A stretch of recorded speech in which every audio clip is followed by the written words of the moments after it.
Bonjour et bienvenue. Depuis la production et l'essai de la première bombe atomique le 16 juillet 1945 par les États-Unis dans le désert d'Alamogordo, ce sont au total plus de 125 000 ogives nucléaires qui ont été construites dans le monde. Au cours de la guerre froide, le pic nucléaire, c'est-à-dire la période où l'arsenal mondial fut le plus important, fut atteint en 1986, avec un total de 70 000 ogives. Aujourd'hui, l'arsenal nucléaire mondial est d'environ 13 865 armes nucléaires, que se répartissent 9 puissances nucléaires. Malgré les différences de taille des arsenaux, chaque puissance nucléaire dispose d'un nombre d'ogives et de systèmes d'armes suffisants pour infliger d'énormes dégâts à tout adversaire, engendrant des conséquences humanitaires et climatiques catastrophiques sur l'ensemble de la... Voici le top 9 des nucléaires au monde. Si vous êtes nouveau à la chaîne, merci de vous activer la cloche de notification pour ne rater aucune de nos prochaines vidéos du siècle, voire la création d'une nouvelle puissance nucléaire, seulement 8 ans après l'officialisation des puissances indiennes et pakistanaises. La situation de la Corée du Nord, État totalitaire isolé du monde et des technologies modernes, semblait être un rempart suffisant à la prolifération. L'histoire nucléaire de ce pays est intrinsèquement liée à celle de ses trois partenaires. L'Union soviétique, la Chine et le Pakistan, qui jouèrent le rôle de proliférateurs en lui vendant des connaissances et du matériel. Si des recherches sur le nucléaire civil ont été amorcées dès le milieu des années 1950, ce n'est qu'à la fin des années 1970 que le leader Kim Il-sung prit la décision de développer un programme d'armement nucléaire. Le site principal de recherche et de production de matériaux fissiles est construit à Yongbyon. Il comporte plus d'une centaine d'installations nucléaires, dont des réacteurs graphite-gaz et une usine de retraitement du combustible irradié. L'État d'Israël n'a jamais confirmé ouvertement être en possession d'un arsenal nucléaire. L'État d'Israël n'est pas membre du TNP et, à ce titre, n'est donc pas considéré comme une puissance nucléaire officielle.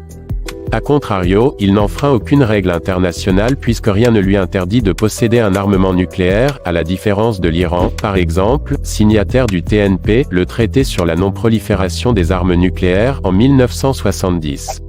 Selon les sources publiées par différents centres de recherche, Israël disposerait d'un arsenal de moins d'une centaine d'ogives, le nombre de 80 étant le plus fréquemment cité. Depuis son indépendance en 1947, l'Inde n'a cessé de vouloir s'émanciper dans tous les domaines énergétiques, militaires, spatiales, et ce quel que soit le parti politique au pouvoir. L'arsenal nucléaire indien est difficile à évaluer, car il n'existe aucune donnée publique. L'estimation généralement retenue est de 160 ogives opérationnelles. Des projections futures font état d'une augmentation importante en raison de sa capacité de production de matières fissiles, assez pour monter jusqu'à 135 à 180 ogives nucléaires. Peu de temps après la défaite humiliante subie face à l'Inde en 1971, Zulfikar Ali Bhutto, président du Pakistan, lance un programme de recherche nucléaire et annonce « Notre peuple aura sa bombe islamique, même s'il lui faut manger de l'herbe pour la financer ». 40 années plus tard, le Pakistan dispose d'un arsenal nucléaire, acquis avec l'aide de la France. Paris lui fournira ainsi dans le plus grand secret une usine de retraitement de combustible irradié en 1976. La Chine apportera son aide sur les plans d'une bombe et la Corée du Nord des plans de missiles. Cette force est passée de 70 à près de 110 ogives en une dizaine d'années, puis de 150 à 160 entre 2011 et 2019, démontrant une forte capacité de production de matières fissiles. Ce nombre pourrait atteindre entre 220 et 250 d'ici à 2025, soit une capacité nucléaire supérieure à celle du géant indien. Islamabad n'a jamais caché qu'en cas d'attaque conventionnelle, son arsenal pourrait être utilisé en premier. L'origine du programme nucléaire chinois se trouve dans les fondements de la création de la République populaire de Chine, RPC. Sous Mao Tse-tung, la force nucléaire devait répondre à la volonté d'être une grande puissance mondiale, dont la souveraineté et l'indépendance ne pourraient jamais être remises en cause. Aujourd'hui, la Chine dispose d'une triade nucléaire en pleine expansion, missiles, bombardiers stratégiques, SNLE, et la question se pose de savoir si sa doctrine va devenir plus offensive dans la prochaine décennie, malgré une politique de dissuasion minimale et de politique de non-emploi.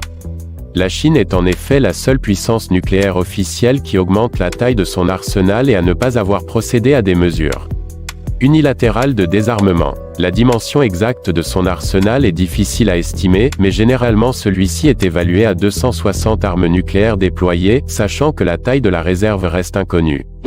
Après avoir acquis le statut de puissance nucléaire en 1952, Londres décide de passer un accord avec Washington pour pérenniser sa force nucléaire. Connu sous le nom de 1958 Agreement Act, ce document assura au Royaume-Uni le transfert de technologies militaires nucléaires et la possibilité de tester ses armes sur le principal site américain du Nevada. Cet accord est encore aujourd'hui en vigueur, les États-Unis fournissant aux Britanniques les moyens techniques, missiles et scientifiques, plan des ogives de la bombe. La deuxième particularité de l'arsenal nucléaire du Royaume-Uni est qu'il est le plus petit des arsenaux des puissances nucléaires, avec moins de 160 ogives nucléaires opérationnelles pour un arsenal global de 225 ogives. L'objectif étant de descendre à 120 ogives opérationnelles vers 2025, réparties, et c'est sa dernière particularité au sein de son unique composante, sa force sous-marine. Si la dissuasion nucléaire est indépendante sur le plan décisionnel, elle n'est absolument pas autonome, car elle repose totalement sur la technologie américaine. Le 13 février 1960, l'essai nucléaire, Gerboise bleue, fait rentrer la France dans le cercle des puissances nucléaires. Multipliant les programmes d'armement nucléaire pendant la guerre froide, la France a réussi à se hisser sur la troisième marche du podium mondial et dispose en 2013 du troisième plus important arsenal nucléaire du monde avec moins de 300 ogives nucléaires, selon la formule consacrée. Depuis l'abandon de la composante terrestre en 1996, missile du plateau d'Albion. La force de dissuasion nucléaire de la France repose sur deux vecteurs, des sous-marins capables de lancer des missiles balistiques, c'est la force océanique stratégique, et des bombardiers porteurs de missiles de croisière, c'est la force aérienne stratégique. Au début des années 1990, l'arsenal des États-Unis était estimé à 22 000 armes nucléaires.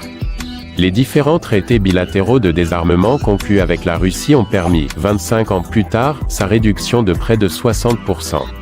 Selon les chiffres dévoilés par l'administration américaine, on dénombre 6 970 armes nucléaires, qui se répartissent entre un arsenal de 4 670 ogives et un peu plus de 2 340 en attente de démantèlement au sein de l'usine Pantex au Texas. Le nombre d'ogives opérationnelles, c'est-à-dire, qui sont armées sur les bases et missiles et prêtes à l'emploi est de 1930. Le reste 2740 est en réserve. Ainsi depuis 1945, les États-Unis ont fabriqué un total de 66 500 ogives et 59 400 ont été démantelées. Depuis 1949, l'Union soviétique et la Russie ont produit quelques 55 000 ogives nucléaires.